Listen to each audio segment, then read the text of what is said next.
बिस्मिल्लाहिर्रहमानिर्रहीम। अस्सलाम वालेकुम। वेलकम टू रूहानी वज़ाइफ। आज का जो मैं आज आपके लिए लाया हूँ दुरूद शरीफ। आज का दुरूद शरीफ है हर मुसलमान के लिए, चाहे वो मर्द है, चाहे वो औरत है, चाहे वो बूढ़ा है, चाहे वो जवान है, यानी कि कोई भी मुसलमान है, भाई बहन जो भी है, हर मुसलमान चाहेगा कि हमारी शफ़ाअत हुज़ूर सल्लल्लाहु अलैहि वसल्लम फरमाएं। तो उसके लिए दुरूद पाक है, आपको पढ़ना है। इंशाअल्लाह हुज़ूर पाक आपकी शफ़ाअत फरमाएंगे। ये दुरूद शरीफ है, मैं आपको पढ़ के सुनाता हूँ, इसकी आप कसरत करें, इंशाअल्लाह अज़्ज़ा वजल आपको आसानी होगी।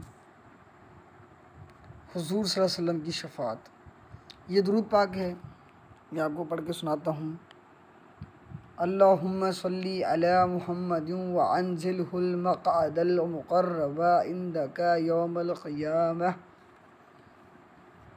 जो शख्स ये दुरूद शरीफ पढ़ेगा उसके लिए हुज़ूर सल्लल्लाहु अलैहि वसल्लम की शफ़ाअत वाजिब होगी।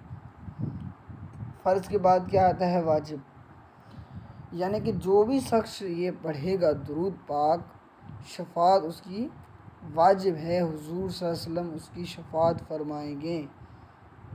तो इस दुरूद पाक की आपको कसरत करनी है, इंशाअल्लाह आखिरत में आपको फ़ायदा होगा।